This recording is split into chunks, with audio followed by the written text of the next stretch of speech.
안녕하세요. 저는 30대 직장인입니다. 많은 분들의 사연을 들으면서 세상 참 많은 사람들이 있구나 싶었는데 사실 제 주변에서도 참 독특한 사람들이 많이 있더라고요. 그 독특한 사람들을 여러분들에게 소개해드리고자 이렇게 사연을 쓰게 되었습니다. 저에게는 소금보다 더 짠 남편이 있었어요. 결혼을 하기 전 연애를 할 때는 사실 저에게 쓰는 돈도 많았고 데이트 비용도 많이 썼기 때문에 그렇게 알뜰살뜰할 줄이야 꿈에도 생각을 못했죠. 다만 제가 결혼 전 가지고 있었던 아파트가 있었는데 그 사실을 알고선 남편이 엄청 좋아했던 기억이 있어요. 어쨌든 다정다감하면서도 모든 솔선수범한 남편의 성격을 보고서 전 결혼을 결심하게 되었습니다. 근데 결혼을 하고 보니 남편은 짠돌이도 이런 짠돌이가 없더라고요. 몸에 정말 소금이 나오겠다 싶을 정도였죠. 근데 그게 시모한테 배운 거더라고요. 처음 시댁에 밥을 먹으러 갔을 때 상황을 전 아직도 기억이 납니다. 오늘 옆집에서 생선을 줬거든. 옆집 아저씨가 낚시를 좋아한다더라고. 친하게 지내면 자주 생선 줄 것 같아. 아니, 이렇게 비싼 생선 언제 배부르게 먹어? 안 그래도 우리 아들 생선 좋아하는데 엄마가 잔뜩 구웠으니까 오늘 많이 먹고 가렴. 우리 며느리도 밥 많이 먹고. 우리가 원래 이렇게 반찬 많이 하지 않는데 우리 며느리 온다고 해서 더 차려봤어. 아, 어머님, 감사합니다. 맛있게 먹을게요. 근데 어머님, 가시 왜 여기 냄비에다 두세요? 이거 찌개 끓여서 먹으려고 재료 넣어두신 거 아니에요? 제가 가시 놓을 접시 하나 가지고 올까요? 아까부터 봤는데 남편이 여기 냄비 안에다가 가시 발라서 넣어두길래요. 아, 그거? 예. 생선가시를 바른다고 발라도 살이 얼마나 많이 붙어 있어. 이거 다시 넣어가지고 같이 끓여서 먹으면 맛도 좋고 깊어진다니까. 그래서 찌개 끓일 때 같이 끓여 먹으려고 넣는 거야. 너도 집에 가면 이렇게 해서 먹어봐라. 찌개 맛이 정말 달라진다니까. 우리 아들이 내가 해주는 찌개가 세상에서 제일 맛있다고 해. 네? 아니, 그래도 그걸 왜... 어머님, 근데 제가 젓가락으로 바른 게 아니라 입에서 빼서 바른 것도 있는데요. 그거 그냥 다 넣어서 끓이신다고요? 아니, 그러지 마시고 그건 버리시고 큰 뼈만 넣어서 끓이시는 게 좋지 않아요? 장가시는 나중에 먹을 때도 불편하잖아요. 보통 횟집에서도 매운탕 끓일 때에는 큰 뼈만 넣어서 끓이니까 그런 식으로 하시는 게 더 편하지 않아요? 뭐 그거나 뭐가 다르니? 생선 장가시도 푹 끓이면 나중에 씹어서 먹을 정도로 물러지니까 괜찮아. 그리고 식구끼리 입에 들어가고 나오고 하는 거 너무 더럽다 생각하면 안 되는 거야. 네가 아직 적응이 안 돼서 그런 거지. 계속 보다 보면 그렇구나 하고 넘어가게 되는 거라니까. 이런 것도 뱃속에 들어가면 다 똑같으니까 너무 불편하다 생각하지 말고 편하게 먹어. 그래, 여보 왜 이렇게 예민하게 굴어, 식구끼리. 엄마가 해준 찌개 진짜 맛있어. 나중에 우리 여기서 저녁도 먹고 갈까? 엄마가 이렇게 점심에 생선 바르면 저녁에 찌개 해주시거든? 그거 엄청 진하고 맛있어. 우리 같이 먹고 가자. 역시 생선을 먹으니까 너무 맛있네. 옆집에서 이런 것도 자주 주나 봐, 엄마. 우리도 인사해가지고 친하게 지내자. 혹시 몰라. 우리한테도 생선 나눠줄지도. 생선을 손질하면서 큰 뼈와 생선 머리를 넣어서 끓이는 줄 알았던 생선찌개는 구운 생선 가시를 바르고 난 후에 남은 가시까지 다 싹 다 넣어서 끓였던 것이었어요. 그것뿐만 아니라 고기를 삶거나 구워 먹은 이후에 나오는 뼈도 버리지 않고 육수를 내는 데 사용을 하셨죠. 그 사실을 알고 난 후로 전 시댁에서 국물 요리는 아예 손도 대지 않았습니다. 음식뿐만 아니라 하나하나 먹을 것을 다 아끼고 재사용하고 재활용도 했어요. 그 중에서 가장 많이 아끼는 건 역시나 공과금 관련된 부분이었는데, 특히나 집에서 전등을 켜놓고 있는 걸 남편은 참지 못했어요. 비가 와서 어두컴컴한 상태에서도 낮에는 불을 전혀 킬 수 없었죠. 여보, 뭐해? 오늘 출근 안 하고 집에서 근무하기로 했어? 나도 오늘 출근 안 하는데.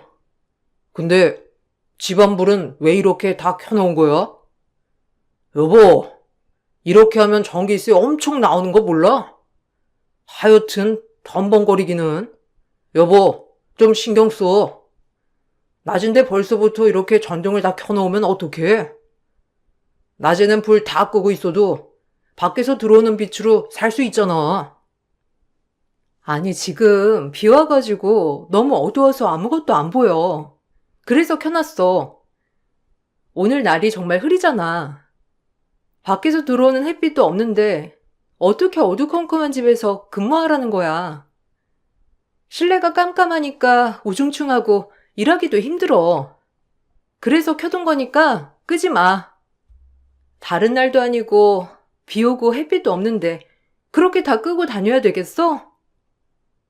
아니, 뭐가 안 보인다는 거야? 저녁도 아니고 해 진 것도 아닌데 다 보이잖아. 여보가 눈이 안 좋은 건 아니고? 진짜 여보는 예민해. 너무 오버하는 것 같아. 불 이렇게 다 켜놓으면 전기세 어마어마하게 나온다니까? 여보는 그냥 별거 아니라 생각할 수 있는데 이런 게 하루 이틀 쌓이면 엄청 나오는 거야. 그러니까 다 켜놓지 말고 있어. 내가 보기엔 집안 훤하게 다 보이는 걸 뭐. 여보, 나 지금 근무해야 하는데 이렇게 다 꺼버리면 어떡해. 이따가 화상회의도 해야 한단 말이야. 서류도 어두우니까 뭐가 뭔지도 모르겠어. 다른 곳은 그렇다 치더라도 내가 있는 곳은 그냥 켜뒀으면 좋겠어. 난 이렇게 환하게 있는 게 좋아. 그렇게 잘 보이면 당신 있는 방에만 꺼둬. 당신 노트북에서 불빛 나오잖아. 그걸로 주변 다 보이는데 무슨 소리를 하는 거야? 노트북 전기세도 만만치 않은데 그냥 회사 가서 근무하지 왜 여기서 이렇게 전기 낭비하고 있어? 당신네 회사도 웃긴다. 아예 푹 쉬게 하는 것도 아니고 돈 더 줄 것도 아니면서 집에서 전기세까지 다 감당하면서 근무하라니. 그냥 노트북 불빛으로 근무하면 안 되는 거야? 당신 무슨 소리를 하는 거야? 이러다가 내 눈도 나빠지겠어. 전에는 당신이 불 다 끄고 다니는 거 그런가 보다 했는데 이번에는 좀 이해해줘야 하는 거 아니야? 방 전등은 켜두게 해야지. 자꾸 이런 걸로 좀 싸우지 말자. 적어도 일할 때는 나 좀 편하게 해줘. 서류도 봐야 하는데 글씨도 잘 안 보이고 이러다가 언제 일 끝낼 수 있을지 모르겠어. 당신이 적응을 못해서 그런 거지. 원래 인간의 눈은 다 적응해. 당신이 자꾸 밝게만 살려고 하니까 눈이 거기에 적응돼서 그런 거야. 어두우면 어두운 대로 나중에 시간 지나면 다 보이는데 그걸 못 참아서 당신이 답답하다고 느끼는 거라니까. 남편은 집안에서도 낮에는 절대 전등을 켤 수 없게 강요했고, 밤에도 정말 앞이 안 보여 물건을 찾을 수 없을 때를 제외하고는 불을 켜면 안 됐어요. 남편이 없을 때는 자유롭게 불을 다 켜고 살았지만, 남편이 집에 오면 온 방의 불을 다 끄고 다니는 통에 여러 번 다투기도 했죠. 그 밖에 정말 다양한 것들을 아꼈는데, 그 중에서도 기름값을 정말 아까워했어요. 심지어 기름값이 아까워서 멀리 떨어진 친정집 가는 것도 싫어했죠. 명절이나 기념일 때도 웬만하면 안 가려고 버티다 보니 저와도 정말 많이 싸웠어요. 딱 하나 아끼지 않는 것이 있었는데 바로 시댁 관련된 것이었어요. 이상하게 남편은 시댁 관련해서 돈 쓰는 것에는 아끼지 않는 듯 보였어요. 나 이번 주말에 친정에 좀 다녀올게. 엄마가 뭐 좀 필요하시다고 사러 가자고 하시는데 이번에 차 가지고 가서 같이 가야 될 것 같아. 당신이 같이 갈 필요는 없을 것 같은데 이번 주말에 내가 차 좀 쓸게. 엄마가 기름값 준다고 하니까 그건 걱정하지 말고 주말은 시댁에 못 들린다고 당신이 미리 좀 말해줘. 무슨 차를 타고 가? 그냥 다음에 가면 안 되는 거래? 어차피 다음 달에 어머님 생신이라서 그때 갈 거잖아. 그러면 그때 가서 한 번에 해결하면 되지. 왜 지금 갔다 온다고 하는 거야? 급하신 거 아니면 다음 달에 생신 때 가면서 사러 가자고 말씀드려. 솔직히 장모님이 기름값 준다고 해도 뭐 얼마나 주시겠어? 거기 가면서 기름값만 들어? 차도 쓰는데 물건 사고 그러면 지저분해지기도 할 거고. 당신 진짜 장난해? 당신 집에는 매주마다 가면서 왜 친정에는 기름값 아깝다 어쩐다 하면서 가지 말라고 하는 거야? 지금 나랑 싸우자는 거야? 그렇게 따지면 시댁은 왜 그렇게 자주 가는데? 거기 가는 기름값은 안 아까운가 봐? 그리고 내가 차를 험하게 쓰는 것도 아니고 나도 좀 친정에 편하게 가자. 매번 버스 타고 가라고 하고 그러는 건 너무한 거 아니야? 아니, 우리 집은 차로 5분밖에 안 걸리잖아. 거기 가는데 기름값이 들면 얼마나 들겠어? 오히려 버스 타고 가는 값이 더 비쌀 수도 있지. 근데 처갓집은 1시간이나 걸리니까 기름값은 여기 여러 번 왔다 갔다 해도 더 나오지 뭐. 그러니 한 번 갈 때 할 거 다 하고 오는 게 낫다는 건데 왜 그렇게 부정적으로 받아들여? 내가 틀린 말 한 것도 아니고 솔직히 거기 갔다 오면 차 지저분해지고 우리도 피곤하고 그렇잖아. 웃기는 소리 좀 하지 마. 시댁 가면 기름값만 들어? 시부모님 밥도 사드려야 하고 필요한 거 있다고 하면 당신이 하나부터 열까지 다 사잖아. 그렇게 따지면 우리 집에 가면 한 번 갈 때마다 엄마가 식재료 잔뜩 다 챙겨서 주시는데 우리가 돈 버는 거 아니야? 당신처럼 손에 이익 따지면서 생각을 해보면 우리 집에 자주 가는 게 이득 아니냐고. 알았어. 그렇게 가고 싶으면 이번에도 버스 타고 갔다 와. 버스 타면 금방 가잖아. 처갓집에서 버스 정류장도 바로 앞이고 내리면 금방인데 버스 타고 가면 편하겠네. 그리고 당신도 운전 안 해도 되고 차 끌고 갔다 오지 말고 버스 타고 갔다 오면 되겠다. 뭔 소리를 하는 거야? 내가 아까 말 안 했어? 엄마가 뭐 좀 사러 가자고 나 부른 거라고. 차 가지고 가야 된다고 아까 말했잖아. 아, 진짜 당신 왜 이래? 그냥 내가 알아서 할 테니까 그렇게 알아. 차 주말에 내가 쓸 거고 기름값 내가 어떻게든 넣을 테니 상관하지 마. 남편은 친정에 가는 것도 불편해했고 특히나 차를 가지고 간다고 하면 이런저런 핑계를 대면서 싫은 티를 냈어요. 그렇지만 시댁에 갈 때는 꼭 저와 같이 가서 있어야 하고 밥도 사드려야 했죠. 이런 일들이 반복되면서 저는 슬슬 기분이 나빠지기 시작했어요. 그렇다고 시댁에 제가 잘 못하는 건 아니었어요. 항상 시댁에 갈 때마다 외식을 했었는데 유명한 맛집에 모시고 가면 온갖 타박을 하면서 민망하게 하셨죠. 아이고, 여기가 비싼 곳이라고 하길래 내가 잔뜩 기대를 했는데 어떻게 집에서 끓여 먹는 라면만도 못하니? 에휴, 아니 이런 곳에 누가 와? 여기가 진짜 맛집은 맞기나 한 거니? 여기 누가 알아본 거야? 보나마나 우리 며느님이 알아봤겠지? 아니 너는 이런 거 잘 알아보지도 않고 데리고 오는 거야? 그냥 보기에만 좋지. 먹기는 불편하고 맛도 별로 없구먼. 어머님, 지금 어머님 그거 몇 번이나 리필하신 거 알고 계신 거죠? 그렇게 맛이 없었으면 왜 리필을 여러 번 하신 거예요? 처음부터 말씀을 해 주시지. 어머님이 맛없다고 하셨으면 그냥 자리 얼른 마무리했을 텐데요. 여러 번 드신 거 보면 어머님도 입맛에 맞으신 것 같은데 그냥 집으로 갈까요? 내가 처음부터 맛없다 어쩌다 말했으면 네가 기분 나쁘지 않겠니? 너 생각해서 그래도 지금껏 꾹꾹 참아서 먹었는데 난용 입맛에 안 맞아서 안 되겠다. 그래도 우리 아들이 고생해가지고 번 돈으로 여기까지 데리고 온 건데 그냥 갈 수야 없지. 돈 아까워서라도 내가 이거 리필 계속해서 먹어야 되겠다. 근데 여긴 진짜 우리 입맛에는 안 맞는다. 다음에는 더 좋은 곳으로 가자. 어머님, 그냥 다음에는 외식하지 마시고 집에서 먹어요.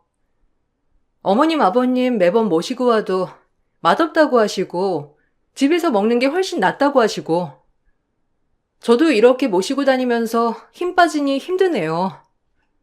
그냥 집에서 먹는 게 나을 것 같아요. 아니면 어머님, 아버님 식사는 두 분이서 알아서 하시고 저희는 그냥 식사 안 하고 집에 가는 것도 괜찮을 것 같고요. 아니, 너는 무슨 말을 못하겠네?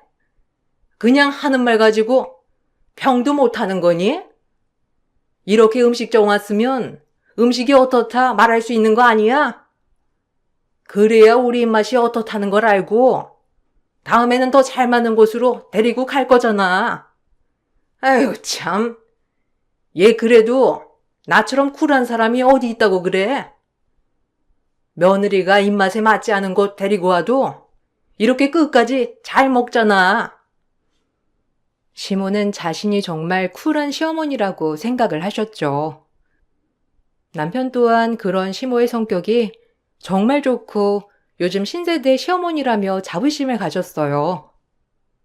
그렇지만 전 자신들의 행동에는 관대하고 남에게는 깐깐한 시모와 남편의 행동 때문에 심한 스트레스를 받기도 했어요. 그러다 시모가 등산을 하다가 다리를 삐끗해 다치게 되었어요. 그때 남편은 무슨 생각인지 차로 5분 거리 시모를 우리 집으로 말도 없이 모시고 왔죠.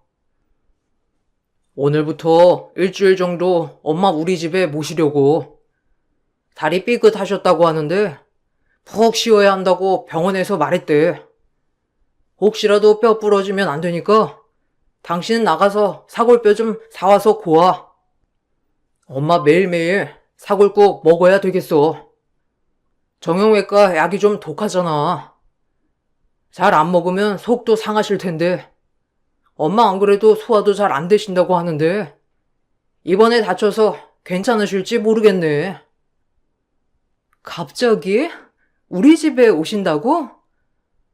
어머님, 그냥 발 삐끗하신 거 아니야? 어디 부러지셨대? 깁스하셔야 된대?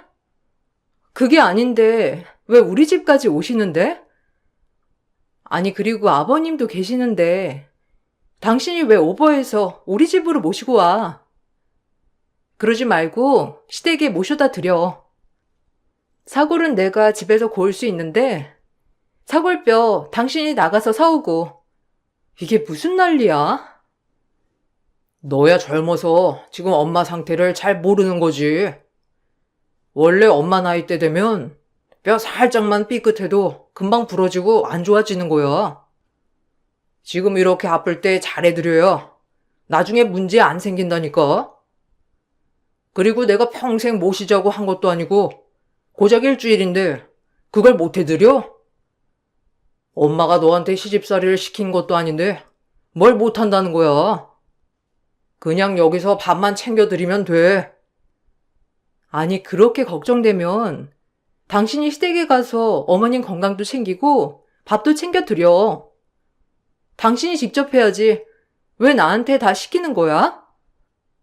저번에 어머님 아프실 때도 나보고 죽 써다가 드리라고 시키고, 일하고 있는 사람한테 가서 말동무에 드리라고 하고, 내가 무슨 기쁨줘야? 나한테 말하지 말고 당신이 해. 당신은 아무것도 안 하고 말만 하고 있잖아. 이렇게 하면 뭐해? 어머님은 당신이 살뜰하게 챙겼다면서 당신 칭찬만 하지. 내가 아무리 해도 나한테 수고했다, 고맙다 소리 한 번 없으신데 난 별로 뭐 하고 싶지 않아.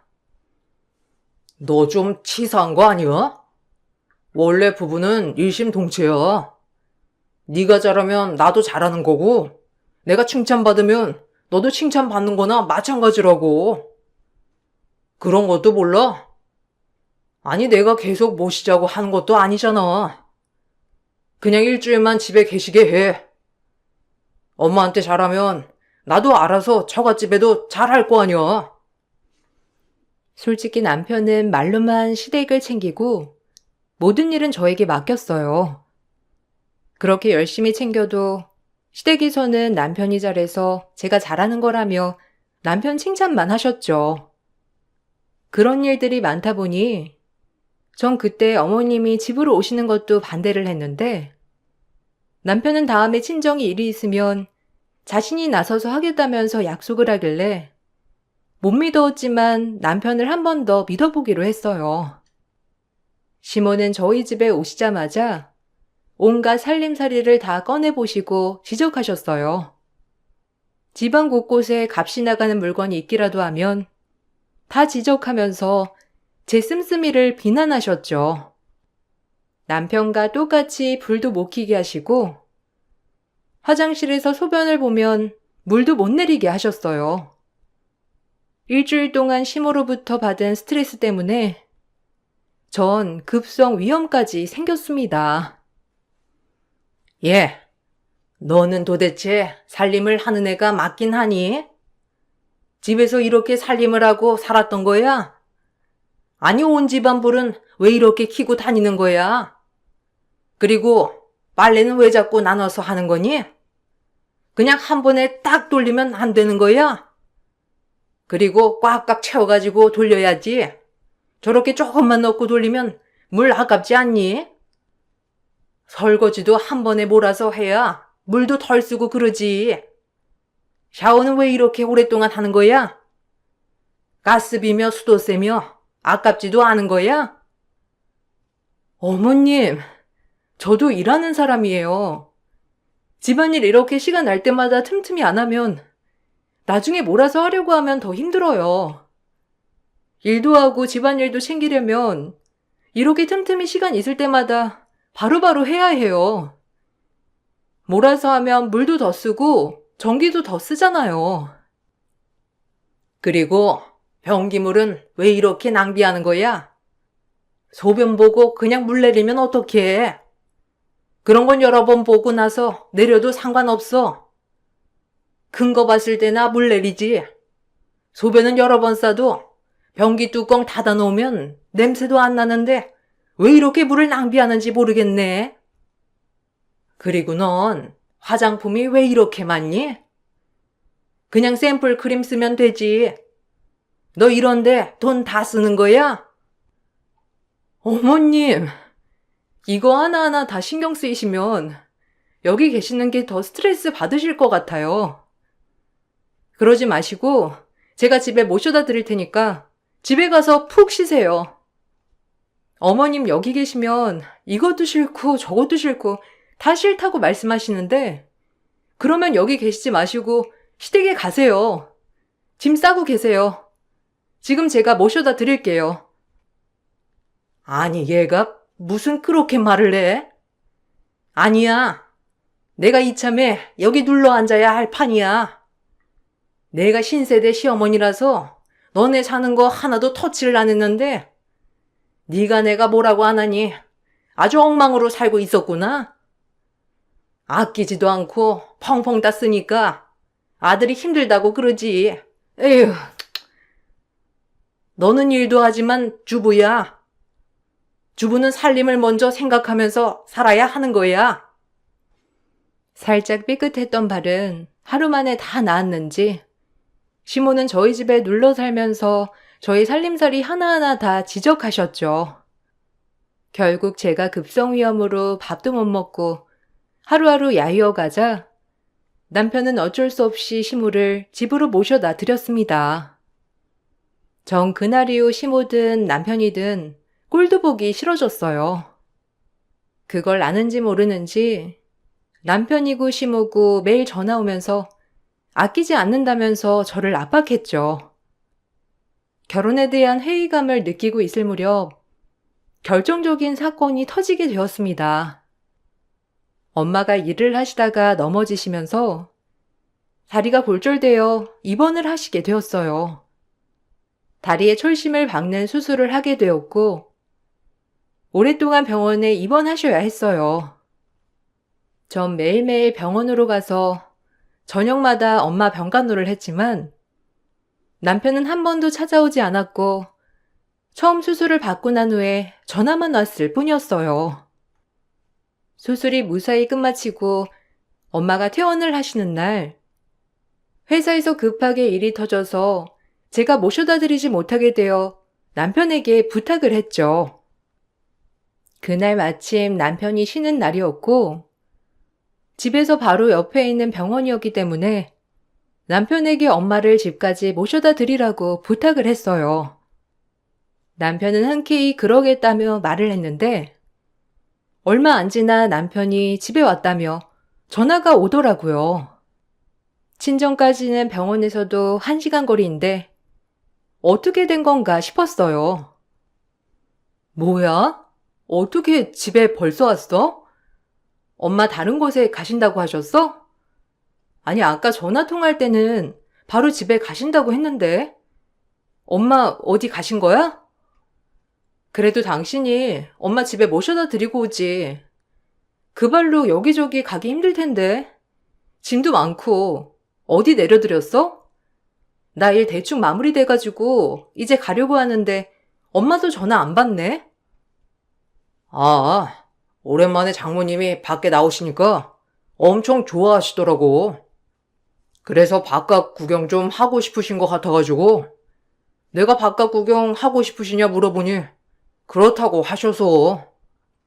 그래서 버스 타고 가시라고 했지.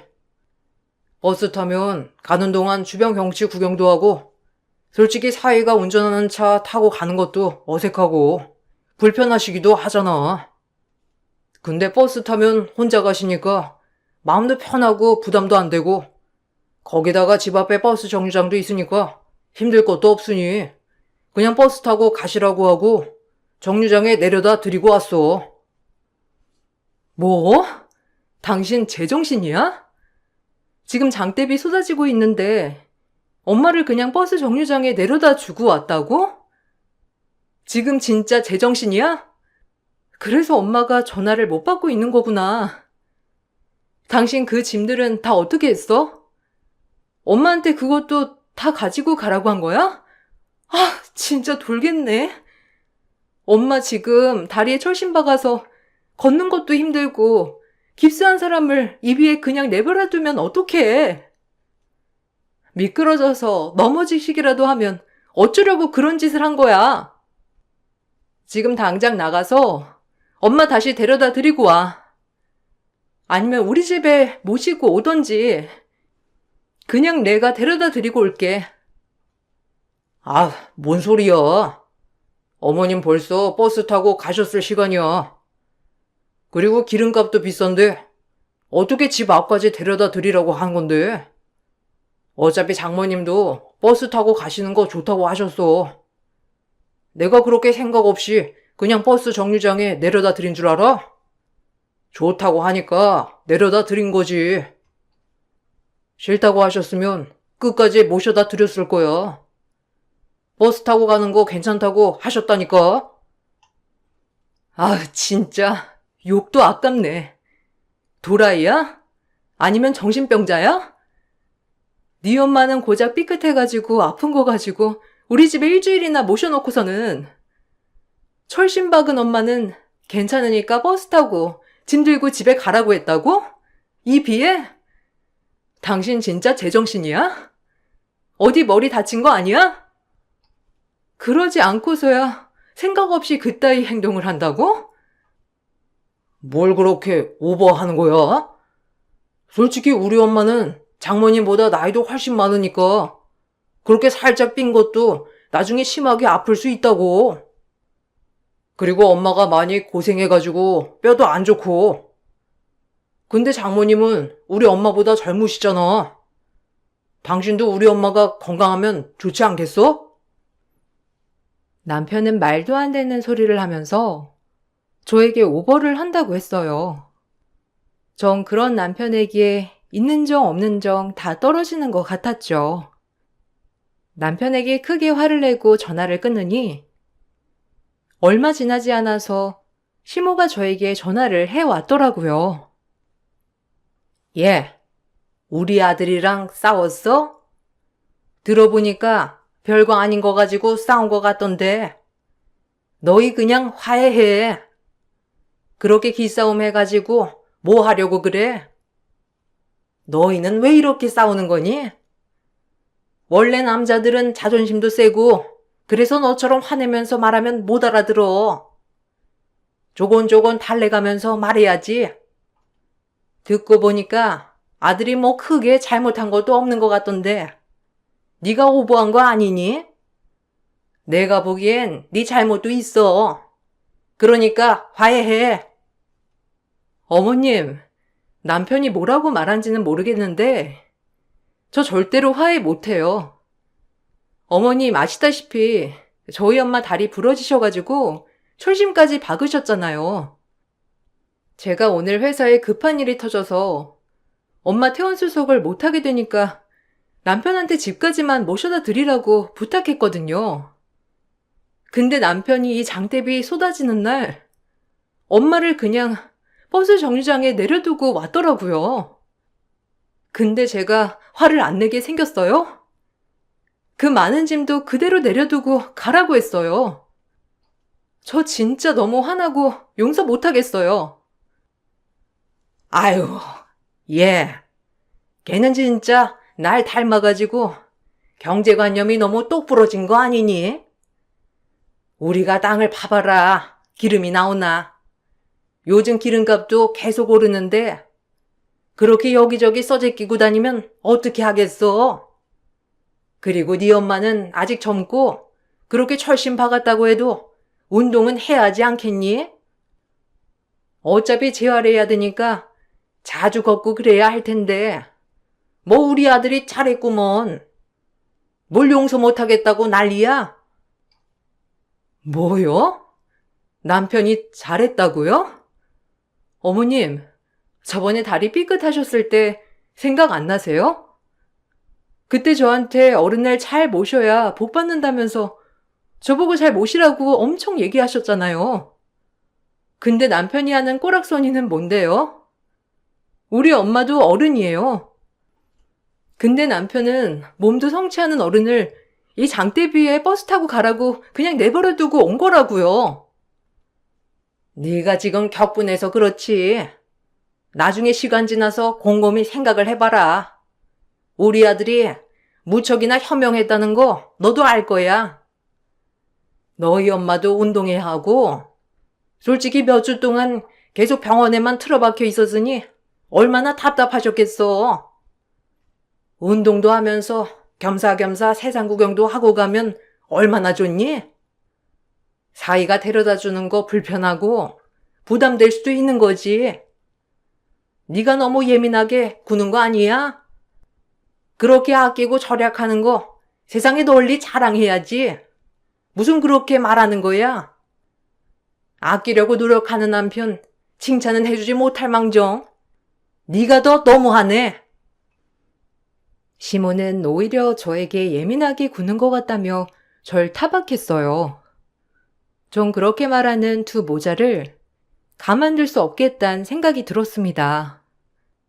헤어질 땐 헤어지더라도 어떻게든 복수를 하고 싶단 마음이 들었어요. 며칠 후 남편은 뻔뻔하게도 그날 일을 잊은 건지 회사팀 회식을 저희 집에서 하고 싶다며 말하더라고요. 얼마 전부터 저에게 말을 했었는데 전 거절을 했었거든요. 근데 남편이 다시 부탁을 해오자 전 알겠다면서 시모에게 도와달라고 하고 준비하겠다고 했어요.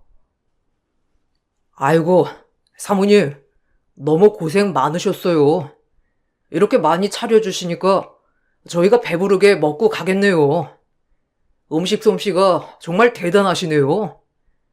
대리님이 매번 겸손하게 말씀하셔가지고 진짜 궁금했거든요. 근데 더 대단하신 것 같아요. 어머님도 이렇게 오셔가지고 도와주시다니. 솔직히 시어머님 오셔서 음식 도와주시는 거 흔한 풍경은 아니잖아요. 정말 보기 좋습니다. 아유, 우리 가족이 워낙 이렇게 사이가 좋아요. 매주마다 만나서 밥도 먹고 도란도란 얘기도 나누면서 잘 지내고 있죠. 저희 가족이 이렇게 유난이라 다들 부러워하곤 해요. 집도 5분 거리에 있어서 자주 왕래하면서 지내요. 요즘은 시어머니랑 며느리랑 친구같이 지낸다고 하잖아요. 우리 집이 딱 그런 집이긴 하죠. 아유, 많이 드시고 가세요. 저희는 신경 쓰지 마시고 우리 아들 잘 부탁드려요. 이번에 승진할 때 중요한 프로젝트 준비하고 있다고 하셨죠? 네, 이번에 대리님 승진 한번 제대로 시켜드리려고 노력하고 있어요. 평상시에 대리님이 어찌나 가족 생각을 많이 하시는지 저희 회사에서도 평판이 정말 좋아요. 그나저나 몸은 괜찮으세요? 어머님도 다리 다치시고 장모님도 다리 다치셨다고 대리님 며칠 휴가도 내시고 고생하셨다던데 지금은 좀 괜찮아지셨어요? 괜찮으시죠 뭐. 다리 하나 부러지신 것도 아니고 고작 삐끗한 거니. 아, 아니지. 어머님 삐끗한 거 더 심해지실까 싶어가지고 남편이 저희 집으로 일주일 모시고 왔었거든요. 워낙 남편이 효자여가지고요. 그래도 저희 엄마는 젊으니까 그런지 남편이 엄마 생각을 많이 해줬어요. 다리 부러져가지고 철심 박았을 때도 엄마가 병원에 오래 계셔서 답답하셨겠다고 버스 타면서 드라이브 하라고 버스 정류장에 내려줬잖아요. 우리 남편이 얼마나 마음이 깊어요. 어머님은 또 너무 잘했다고 이런 아들 없다면서 칭찬도 하시고. 아니, 얘가 무슨 소리를 하는 거야? 아니, 우리 사돈이 워낙 버스 타는 걸 좋아하기도 하고, 솔직히 병원에 몇 주 동안 있으면서 답답하고 빨리 나가고 싶은 생각이 들잖아요. 그래서 바깥 구경 하시면서 가시겠다고 하시길래 우리 아들이 아니라고 집까지 모셔다 드린다고 했는데 장모님이 엄청 고집을 부리셔가지고 버스 정류장에 내려드린 거잖아.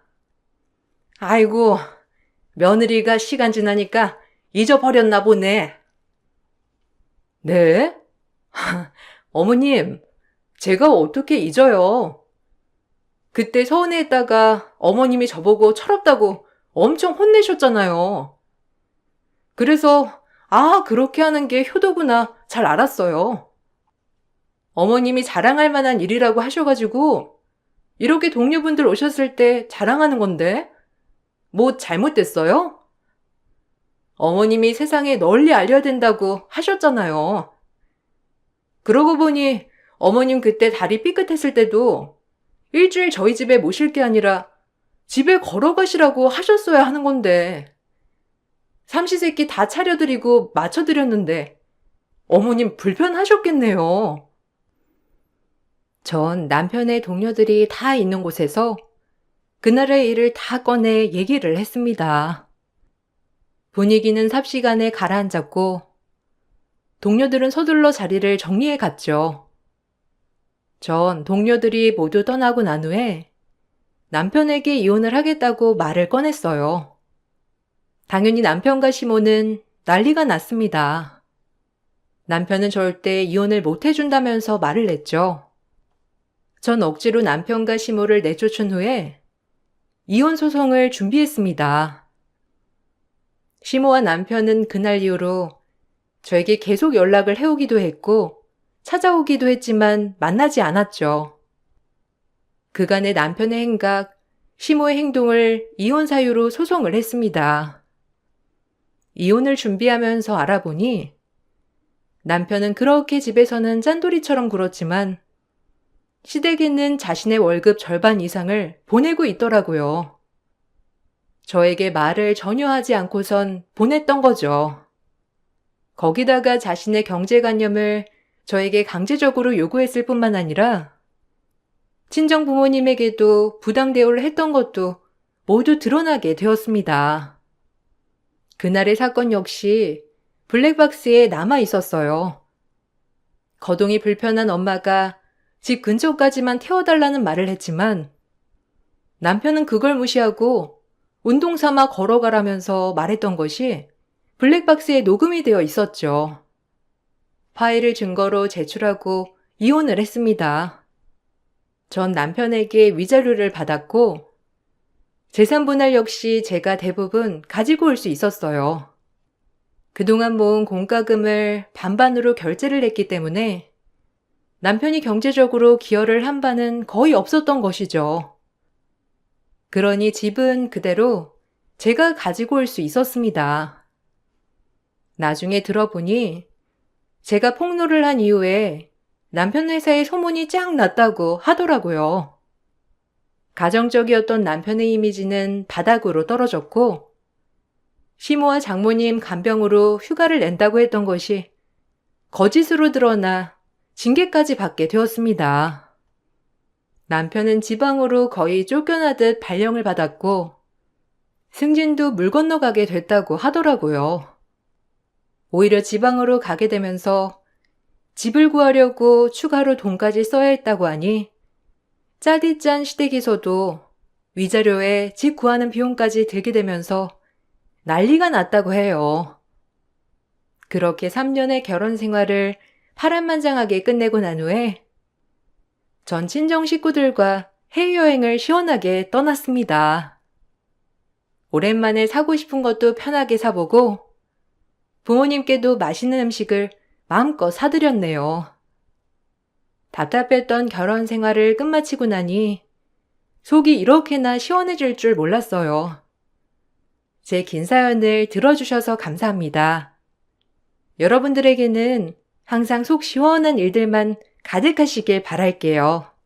안녕하세요. 저는 결혼 5년 차에 1살 아이를 둔 엄마입니다. 12월도 이제 며칠 남지 않았네요. 벌써 1년이라는 시간이 정신없이 지나간 것 같아요. 뭘 했는지도 모를 정도로 바쁘게 보낸 것 같습니다. 매년 목표를 세우고 달려가지만 생각보다 쉽지 않은 결과만 가져올 뿐 제대로 이룬 건 없는 것 같아요. 그래도 우리 아이 하나만큼은 건강하게 잘 낳아서 이거 하나만큼은 잘했다고 자부할 수 있겠네요. 1년 동안 몸 건강히 아프지 않고 무사히 보내는 게 제일 좋은 것 같습니다. 일단 제가 여기에 사연을 신청한 건 곧 있으면 신정이잖아요. 그러다 보니 작년 이맘때가 생각이 나더라고요. 정말 저희 가족 전부가 너무 힘이 들었어요. 생각지도 못한 일들을 겪게 되었거든요. 여기에 올라온 사연들 보면 정말 이런 일이 가능한 건지 의문이 들 정도로 너무나 충격적인 에피소드가 많은데요. 저 또한 그런 경험을 하게 되니 답이 없더라고요. 해결할 수 있는 방법을 찾으려 해도 앞만 보고 밀어붙이는 성격을 가지신 어머님 때문에 결국 두 손 두 발 다 들었습니다. 결혼 4년 차 되었을 때 그토록 기다리던 임신을 하게 되었어요. 워낙 호르몬적으로 불균형해서 그런지 몰라도 원하는 대로 임신이 되지 않더라고요. 제가 몸이 좀 약한 것도 있긴 한데요. 그렇다고 먹을 걸 잘 못 먹거나 운동신경이 둔한 건 아니에요. 약하다는 건 병치레를 남들보다 자주 하는 편입니다. 몸 관리에 소홀한 적 없어도 이상하게 감기 같은 게 잘 걸리더라고요.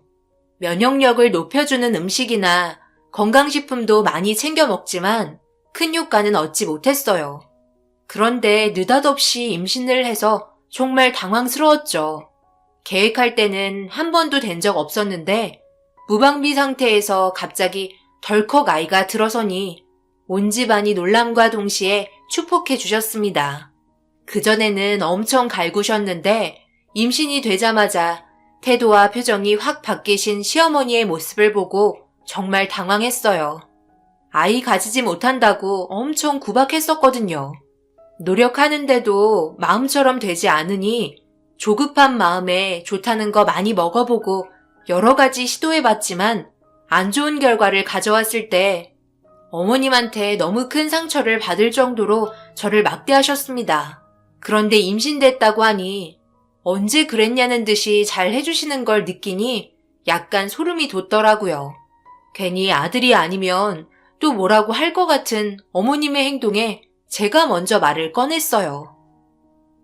이제 임신 초기인데 벌써부터 아들 타령하시는 거 아니시죠? 어머님은 아들이든 딸이든 상관없으니 아이만 낳으라고 하셨잖아요. 그렇긴 한데 일단 임신이 됐고 그 정도는 기대해 볼 수 있지 않겠니? 아들을 기대하는 건 시엠이 자유인데 그런 것까지 내가 너한테 강요받을 일은 없잖아. 몸 관리나 신경 쓰도록 해라. 그리고 바깥사돈 저랑 따로 얘기 좀 할까요? 어머님은 제가 임신이 되기 전에는 아들, 딸 상관없으니 애만 낳으라고 하셨는데 임신이 된 이후부터 아들을 원하셨어요. 사람 마음 어쩔 수 없이 기대한다 했지만 그런 부분들이 저에게 부담으로 찾아왔었네요. 그리고 어머님 회사에 저희 아빠가 일을 하세요. 건강상의 문제로 인해 전에 다니던 회사를 그만두게 되었고 집에서 몸을 회복시키기 위해 정말 많이 노력했어요. 하지만 다시 취업하는 게 쉽지 않잖아요. 그러던 도중 이런 문제를 남편을 통해서 듣게 된 건지 마침 어머님 회사에서 경비직을 구하고 있어 아빠가 어머님 회사에 들어가 일을 하게 되었습니다. 아버님이 운영하고 있는 회사이지만 하청 업체의 인력을 관리하시는 분은 어머님이세요. 그래서 면접도 어머님을 기준으로 진행이 됩니다. 남편 집안은 정말 잘 살아요. 저희 집안과는 비교도 안 되죠. 처음 인사드리러 갔을 때 어마어마한 대저택을 보고 정말 놀랐어요. 제가 생각했던 것 이상으로 잘 사는 집안이었죠. 그래서 남편과의 결혼 생활은 꿈도 꾸지 못할 정도로 기대하지 않았어요. 그런 거 있잖아요. 잘 사는 집안끼리 살아야 문제가 없지. 그렇지 못한 상황은 언젠가 쫓겨나거나 불행한 일이 항상 뒤따른다는 것을요. 그런데 시부모님은 그렇지 않았어요. 저를 처음 봤을 때부터 인상 좋으셨고 남편이 인사시키려 데려온 여자는 제가 처음이라고 신기하게 보셨습니다. 남편은 아버님과 함께 일을 하고 있고 회사를 물려받거나 하지 않습니다. 위에 아주버님이 계시거든요. 아주버님은 워낙 일에 대한 열정이 넘치셔서 회사에 쏟는 애정 또한 깊습니다. 그에 반해 남편은 자유로운 영혼이라고 해야 할까요? 회사에서 해야 될 일은 충분히 잘 처리해 나가지만 그렇다고 운영 욕심이 있거나 하지 않아요. 뒤에서 묵묵히 일 처리를 하는 스타일이죠. 워낙 자유로운 삶을 좋아하고 그런 부분들을 좋게 봐주시면서 인정해 주는 것 같았어요. 그래서 그런 건지 저희 집안이 잘 살든 못 살든 크게 신경을 쓰지 않는 것 같았습니다. 회사에 이미지가 있을 텐데 시부모님은 크게 상관 안 하시는 것 같았어요. 그렇게 결혼까지 하게 되고 최대한 지금까지 잘 살고 있죠. 저도 막내 며느리로서 시부모님께 잘 하려고 정말 많이 노력했어요. 그런데 어느 순간 회사에서 상처받는 일이 생기게 되었습니다. 저는 남편과 결혼을 하고 다니던 회사를 그만뒀어요. 집안일을 하면서 남편이 필요한 부분들을 처리해줘야 할 때가 있어서 자잘한 것들을 도와주는데 마침 그날도 남편이 필요한 서류를 서재에 놔두고 왔다며 회사에 갖다 주길 원해서 찾아갔습니다. 아빠는 보통 데스크에서 접수를 하거나 건물 내부를 돌아다니면서 문제되는 게 있으면 해결하는 담당을 맡고 계세요. 그런데 그날은 다른 곳에 계시는지 보이지 않았어요. 자주 얼굴 볼 수 있는 것도 아니라서 이왕 온 김에 아빠 얼굴 보고 들어가야겠다 생각했죠. 입구에서 기다리고 있던 남편을 만나 서류를 전달해주고 급하게 들어가 봐야 한대서 들어가는 모습 보고 난 후에 데스크에서 아빠를 기다리고 있는데 비상 계단 쪽에 아빠가 있는지 목소리가 들리길래 그쪽을 향해 걸어갔어요. 워낙 일이 바쁘셔서 잠깐 얼굴만 비치고 가려고 생각했지만 그렇지 못했습니다. 제가 문을 살짝 열자마자 급하게 다시 닫아버렸어요. 요즘 몸에 문제 있어요? 왜 이렇게 일 처리가 빠르지 못한 거예요? 제가 가끔 건물 내부 돌아다니면 전혀 관리가 안 되는 게 보이잖아요. 다른 경비원들은 일 처리 잘하고 있는데 바깥사도는 다른 경비원들보다 두세 배는 더 뛰어야 하는 거 아니에요? 생각해보세요. 여기 건물 안에 있는 직원 전부가 바깥사돈과 저희 집안이 사돈 사이인 거 다 알고 있는데 일 처리 못하면 그 화살이 다 누구한테 돌아오겠어요?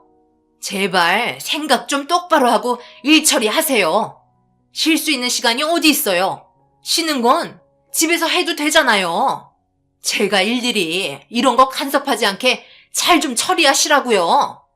비상계단에서 담배 태우지 말라고 했는데 저 몰래 이런 것들 하나둘 나오면 제 기분이 어떨 것 같아요? 바닥에 침 보세요.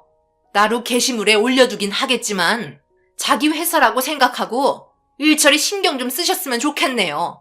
남의 돈 벌어먹기가 쉬운 건 아니잖아요. 아들 평생 솔로 만들기 싫어서 결혼시키긴 했는데 잘한 건지도 모르겠네. 아유 속 터져.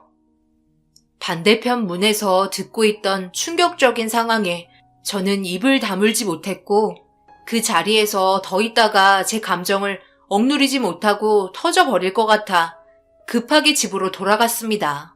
어머님 입장도 충분히 이해하지 못하는 건 아니에요. 돈 주고 일 시키는 입장에서 당연히 그런 말 할 수 있습니다. 회사가 잘 되기 위해서 하는 말이니까요. 하지만 저희 아빠를 사돈지간이 아닌 그냥 단순 경비원으로 보고 하대하는 것 같아 기분이 좋지 않았어요. 충분히 좋게 대화를 할 수도 있는 부분인데 상처되는 말만 골라서 하려는 어머님의 말투에 상처를 받았어요. 어려운 사이인 만큼 서로가 잘 해야 되는데 이건 아닌 것 같았습니다. 남편이 집에 퇴근하고 들어오자 같이 저녁 먹으면서 조심스럽게 말을 꺼냈어요. 당연히 아빠가 맡은 직업이 적성에 맞는지 물어보고 싶기도 했고요. 정말 일을 못하시는지 궁금했습니다. 남편은 제가 건넨 말을 듣고 무슨 말을 하려는지 이해한 것 같았어요. 아버님, 일 회사에서 제일 열심히 잘하시지. 회사 직원분들한테도 평판이 좋아. 아무래도 가족 회사이다 보니 더 많은 것들을 신경 쓰고 계신데 너무 무리하시는 건 아닌지 오히려 걱정까지 된다니까. 아침 일찍 출근하셔서 직원분들과 인사도 잘하시고 부침성이 워낙 좋으시다 보니 다들 회사에서 아버지라고 부른다니까. 왜? 무슨 일 있어? 잘하시고 계시니까 너무 걱정하지 마. 당신이 생각하는 것들 나도 잘 알고 있어. 아무래도 우리 부모님이 같은 건물에 있으니까 불편하긴 하지. 그렇다고 아버님께서 다른 곳에서 일하는 것도 그렇잖아. 다른 곳은 월급도 적게 주고 여기에서 일하시는 게 오히려 좋지. 그냥 매달 용돈 드리고 싶은데 너무 강하게 거절하시니까 조금만 더 지켜보자. 아직 용돈 받으며 생활하려고 하시는 게 부담스러우신가 봐. 운동 겸 움직이시는 거라니까 아버님 입장에서 충분히 생각해 드리도록 하자. 내가 많이 신경 쓰고 있으니 걱정하지 마. 남편이 전해준 말에 고맙기도 하면서도 미안했어요. 남편도 부담을 느끼고 있다는 걸 알 수 있었거든요. 아무래도 회사의 시선이 많이 집중이 되다 보니 서로가 예민해질 수도 있는 상황이었습니다. 그래서 아빠가 쉬는 날 집에 찾아갔어요. 그리고 가족과 함께 시간을 보내면서 조심스럽게 일을 그만두는 게 어떨지 물어보았습니다. 차라리 용돈 받으면서 생활하는 게 서로에게 부담 안 가지고 좋은 거 아니냐며 좋게 얘기해 드렸지만 아빠는 움직일 수 있을 때 더 해야 한다면서 걱정하지 말라고 웃으면서 저를 안심시켜 주려 했어요. 그렇다고 제가 어머님과 아빠가 비상계단에서 나눈 얘기를 꺼낼 수는 없었습니다. 아빠에게는 2번의 상처를 줄 수도 있기 때문에 그냥 넘어갔어요. 최선을 다하려고 노력하는데 더 이상 말리기도 그랬습니다. 결국 제가 원하던 답을 얻지 못하고 들어왔어요. 아빠도 나름대로 회사에 대한 열정이 남다른 것 같았어요. 건물 관리가 쉬운 건 아니잖아요. 그만큼 해야 할 일들도 많았습니다. 그렇게 묵묵히 지켜보며 좋은 게 좋은 거라고 넘어가게 되었어요. 그리고 어느덧 시간은 흘러 출산 날이 얼마 되지 않았고 살짝살짝 배 뭉침 같은 게 느껴지기 시작했습니다.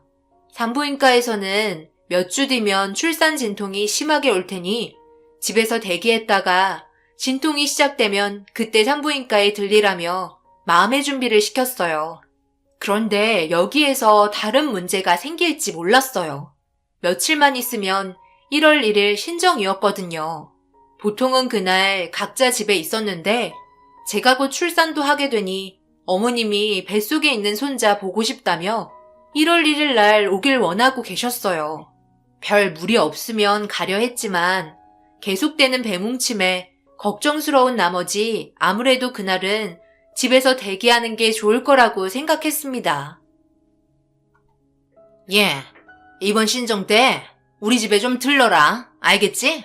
뱃속에 있는 손자 아들 발길질은 힘차게 하는지 궁금하니까. 어머님, 이번 신정 때는 그냥 각자 집에서 쉬면 안 될까요? 제가 배뭉침이 주기적으로 와서 아무래도 조만간 출산할 것 같아서 그래요. 이해해 줄 수 있으시죠? 저도 웬만하면 갈 텐데 언제 어떻게 문제가 생길지 모르니 그냥 집에서 쉬는 게 좋을 것 같아요. 너희 집이랑 우리 집이 무슨 부산 정도 되는 거리니? 끼케야 차로 30분 정도 되는데 그걸 못 오겠다고? 시엠이랑 말장난 하자는 거 아니지? 지금 살짝 기분이 별로 좋지 않으려 하는데 잔말 말고 그냥 오도록 해라. 한 번만 더 말대꾸하면 나도 그냥 있진 않을 거다. 알겠어? 첫째 며느리는 군말 안 하고 바로 온다고 하는데 너는 왜 이렇게 마음에 드는 구석이 없는 거야? 그에 비해 그 딸이라고 말하는 것도 어쩜 이리 똑같냐? 너희 집안 분수를 알면 알아서 납작 엎드려야지. 안 그래? 어머님은 저희 집안을 은근히 무시하시면서 다른 집안과 비교하고 형님과도 비교를 많이 했습니다. 형님은 소아 치과 의사로 집안도 엄청 잘 살거든요. 그래서 항상 비교 대상이 되긴 합니다. 그래도 저도 며느리인데 잠깐 심기 불편한 상황이 생기면 어김없이 형님 얘기가 나오면서 제 기분을 상하게 만드셨어요. 그래도 꾹 참았습니다. 아이한테 스트레스 줄 것 같고 조만간 출산을 해야 해서 심리적인 안정이 필요했어요. 하지만 기분 탓인지 눈에서 눈물이 멈추지 않더라고요. 남편은 그런 제 모습을 보고 당황해 하더니 무슨 일이 있냐며 걱정하길래 어머님이 신정 때 왔으면 한다고 전화통화 내용을 설명하기 시작했어요. 남편은 이해하지 못한다는 표정으로 어머님의 말에 한숨을 쉬기 시작했습니다. 그래도 좋은 관계 유지하는 게 우선이라 신정 때 가기로 결정했어요. 어머님의 심기 건드려봤자 좋을 게 없다는 거 모두가 알고 있었어요.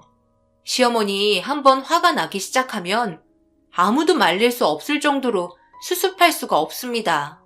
그렇게 신정날이 다가오고 별 문제 없이 지나가길 바라며 차에 올라타서 어머님 집으로 출발하려고 준비했어요. 남편은 아버님과 일적인 얘기를 하느라고 잠시 통화를 하며 밖에 있었습니다. 그런데 느낌이 좋지 않았어요. 전날부터 진통 주기가 상당히 짧았었거든요.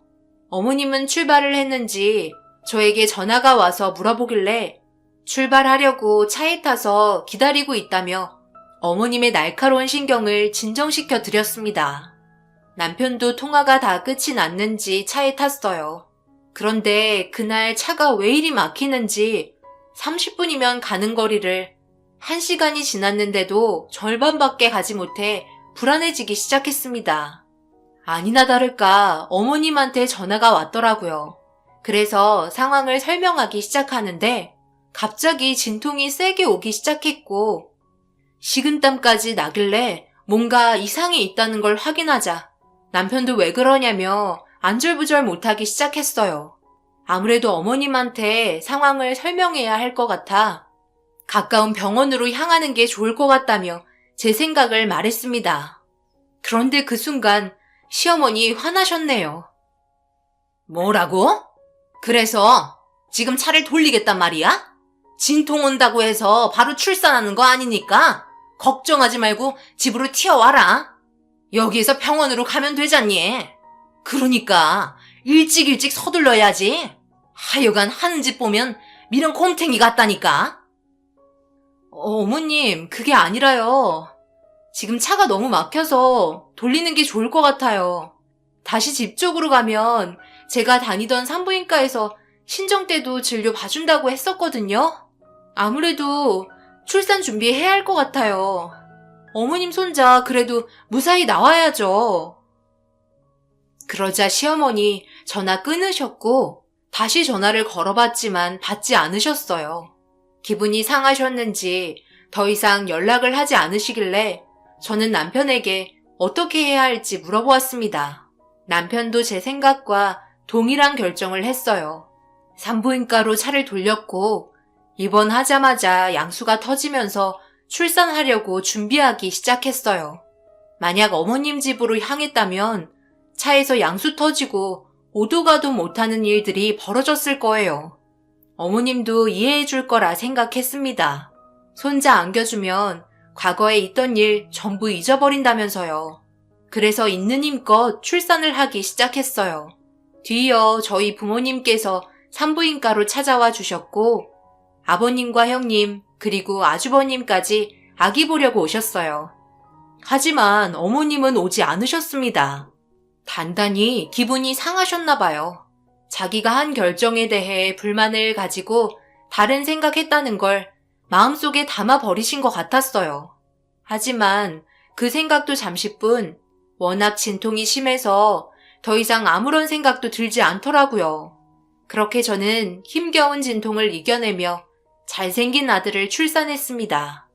온 가족의 축복을 받으며 신기한 듯 아기를 바라보고 있는 식구들의 모습이 참 보기 좋았어요. 형님은 아기가 없거든요.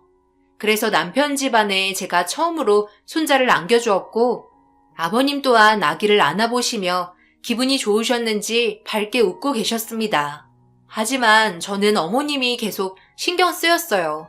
그래서 왜 안 오시는지 아버님께 여쭤봤지만 별 걱정 안 한다는 듯이 나중에 오지 않겠냐며 웃어 넘기셨어요. 아무래도 당신이 전화해서 아기 출산했다고 산부인과로 오시라고 얘기 좀 해봐봐. 내 전화는 받지 않으시네. 나도 계속 전화 시도했는데 안 받으셔. 나로 볼 일이 있을지도 모르잖아. 기다리면 전화 올 거야. 너무 걱정하지 마. 나왔다. 내 전화 기다렸냐? 뭔 호들갑이야?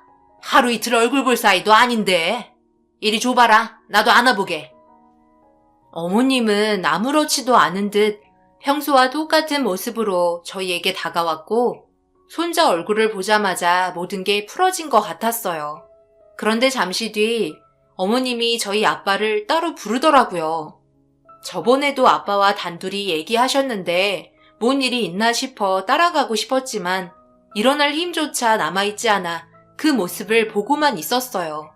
계단에서 꾸짖는 상황을 봤기 때문에 이번에도 어김없이 그럴 거라 예상했어요. 남편에게 뒤 좀 따라가 보라며 부탁을 했고 고개를 끄덕이며 뒤따라 나섰습니다. 그런데 산부인과가 떠나갈 정도로 언성이 높아진 걸 듣게 되었고 무슨 일인지 싶어 시댁 집안 모두 돌아간 뒤 어머님과 저희 식구만 남아서 얘기하던 도중 문제가 생겼다는 걸 확실히 알 수 있었어요. 결국 힘든 몸을 이끌며 어머님의 목소리가 들리는 곳으로 향했어요.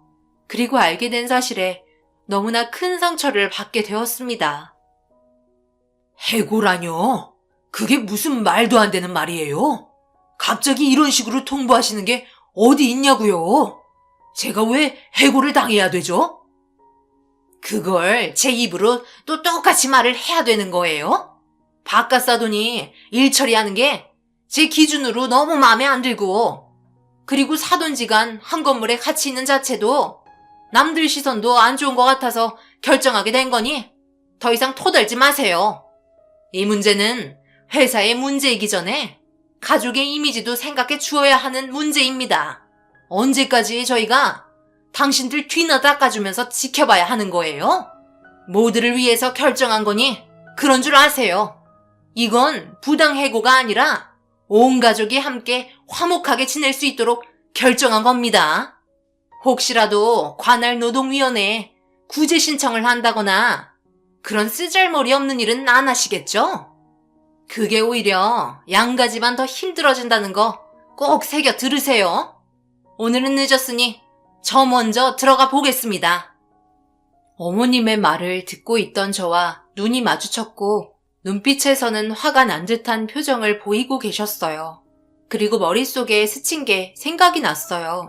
어머님이 자기가 한 말에 토를 달거나 문제를 삼을 시 그에 따른 일들은 전부 제 탓이라는 말이 확 다가오게 되었습니다. 남편은 아빠 옆으로 다가가 이참에 장모님이랑 같이 시간 보내면서 용돈 받아 쓰는 게 마음 편하고 좋으실 거라고 아빠의 마음을 위로해 드렸어요.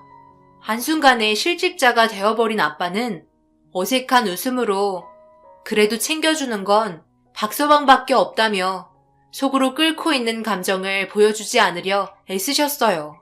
아빠는 얼마 지나지 않아 회사에서 퇴사를 했고 집에서 엄마와 함께 보내는 시간이 많았습니다. 저도 산후조리원에서 관리를 받고 퇴원했어요. 그런데 제가 알지 못하는 무언가가 있다는 걸 확실히 알게 되는 일이 있었어요. 아빠와 어머님이 아빠가 퇴사를 했는데도 개인적으로 두 분이서 따로 만나는 걸 확인할 수 있었습니다.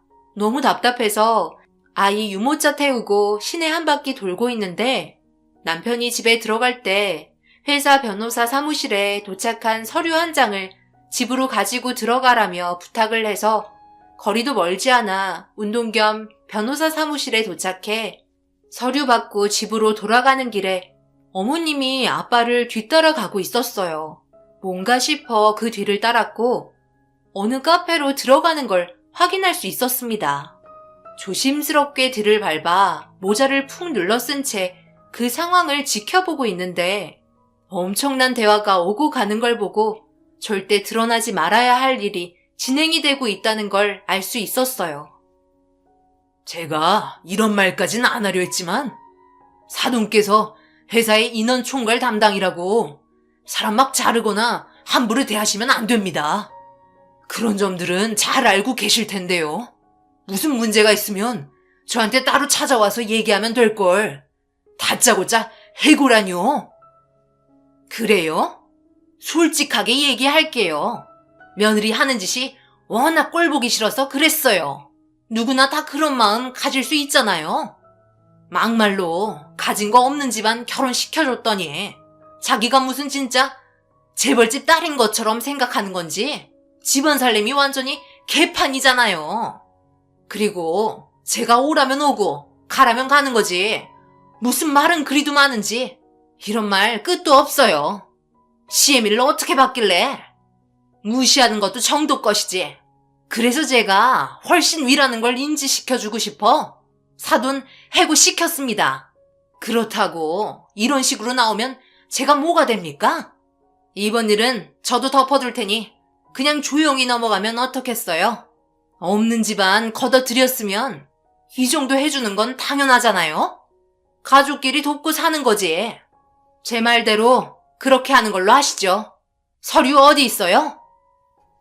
그 말에 너무 충격을 받았어요. 없는 집안 걷어들였다는 말을 아빠한테 서슴없이 꺼내고 아빠 얼굴에 대고 제 욕을 하는데 어느 누가 자기 자식 욕먹는 꼴을 보고 싶겠어요. 분명 엄청나게 화가 치밀어 올랐다는 걸 표정 보고 딱 알 수 있었습니다.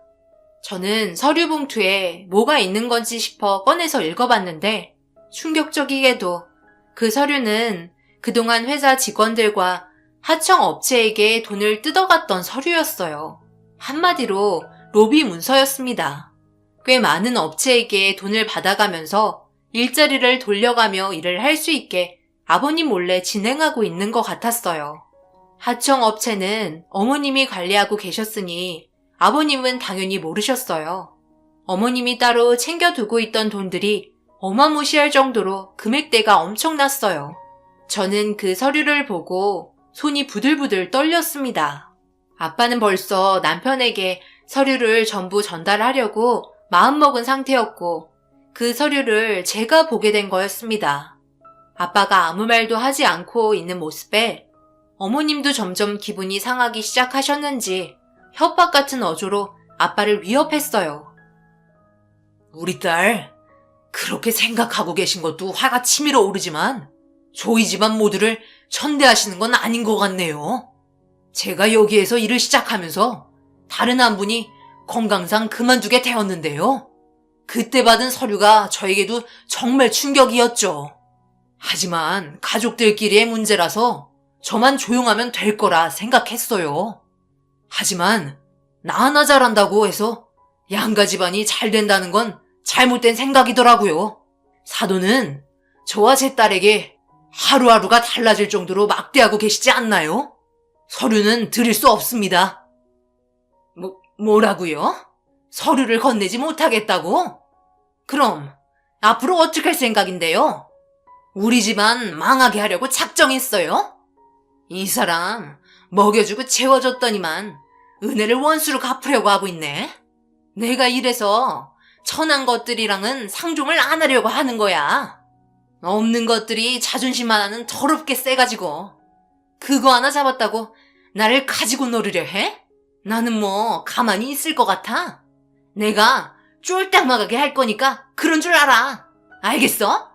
뭐든지 도가 지나치면 당하기 마련이야. 그리고 시어머니는 아빠의 얼굴에 찬물을 끼얹고 자리에 일어나 밖으로 나가셨고 아빠는 묵묵히 그 자리를 지키고 있었습니다. 그 모습에 저는 더 이상 참기 힘들었어요. 고개를 푹 숙이고 계신 아빠의 모습을 보고 있으니 너무 가슴이 아팠습니다. 너무 화가 나서 급하게 어머님을 붙잡으러 따라 나섰어요. 그런데 택시를 타고 출발을 했고 방향이 시댁 쪽이길래 저도 급하게 택시 타서 기사님의 도움을 받아 유모차를 싣고 품에 아이를 안은 다음 시댁으로 출발했습니다. 어머님이 들어가는 모습을 보고 뒤따라 시댁에 들어갔어요. 어머님이 문을 열자마자 제가 뒤에서 소리쳤고 갑자기 나타난 저를 보며 당황한 듯한 눈빛을 보였습니다.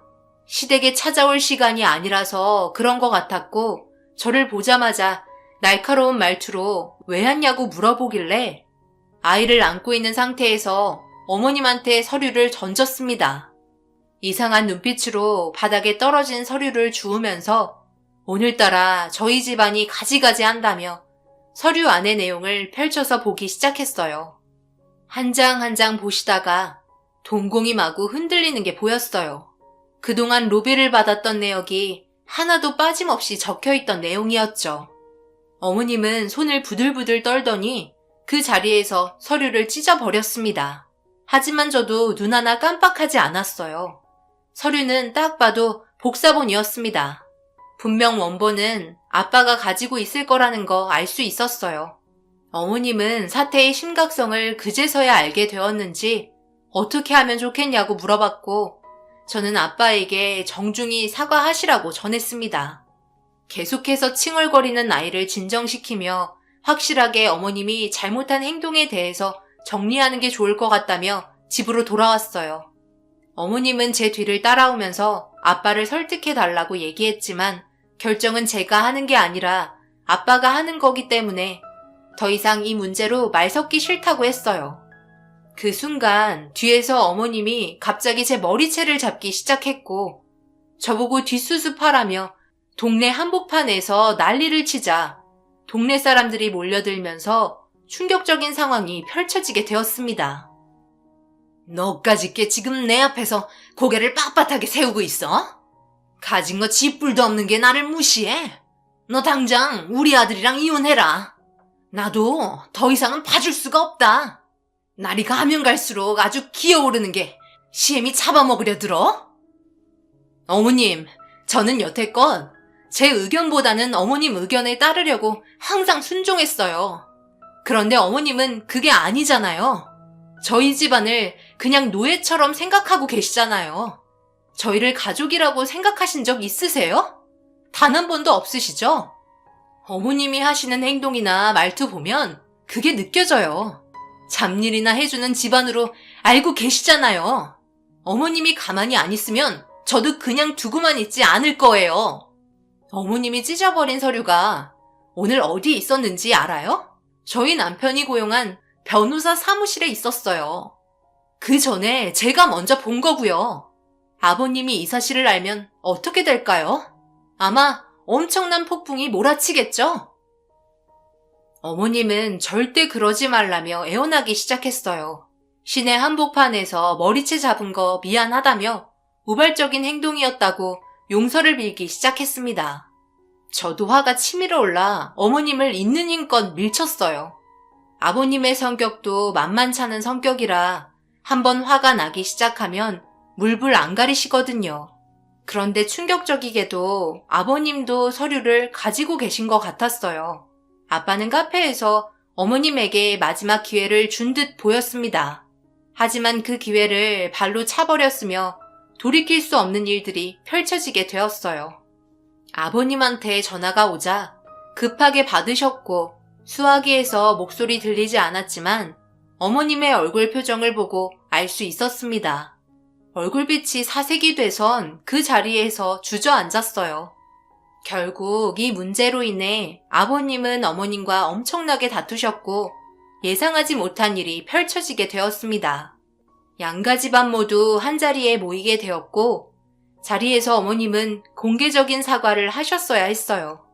그동안 저희 집안을 함부로 대했던 점과 회사 자금에까지 손을 댄 또 다른 사실까지 밝혀지면서 손이 발휘되도록 빌었어야 했습니다. 하지만 어머님은 양가 집안 모여있는 상태에서 저희 가족에게 빌지 않았어요. 아무래도 모두들 보는 시선과 자존심 문제 같았습니다. 결국 어머님은 입을 꾹 닫으셨고 아버님은 그 모습을 보더니 한숨을 내쉬면서 전화 한 통을 넣게 되었어요. 그리고 얼마 지나지 않아 어머님은 법적인 절차를 밟게 되면서 아버님과 이혼을 하게 되었습니다. 이혼만큼은 하지 않을 줄 알았는데 짧은 기간도 아닌 오랜 기간 아버님을 속이며 뒷돈을 챙겼다는 게 너무나 큰 상처를 받았었나 봐요. 결국 금전적인 부분에서 어머님을 상대로 소송을 진행했고 2번 다시 얼굴 볼 일을 만들지 않았습니다. 뒤늦게 대성통곡하셔도 소용이 없었어요. 어머님의 잘못으로 인해 아버님이 그동안 힘들게 이뤄오신 회사가 한순간에 무너질 수도 있었으니까요. 그렇게 저희는 어머님과의 인연을 끊은 채 새로운 삶을 시작했습니다. 제가 어머님이 하시던 일을 물려받았고 남편과 아주버님 뒤를 봐주며 회사를 같이 운영하고 있어요. 아이는 엄마와 아빠가 봐주고 계십니다. 현재 다시 안정적으로 제자리를 찾았지만 신정이 다가오니 또다시 어머님이 생각나네요. 자신의 잘못을 잘 알고 계실지 모르겠지만 앞으로 무슨 일이든 사람을 함부로 하대하거나 속이면서 살지 않았으면 좋겠네요. 저희 가정에 앞으로 좋은 일들만 가득했으면 좋겠고 항상 웃음 잃지 않는 그런 삶이 펼쳐졌으면 더 이상 바랄 게 없겠어요. 여러분들께서도 항상 힘내시고 무슨 일이든 정직하게 해결해 나가시길 바랍니다. 감사합니다.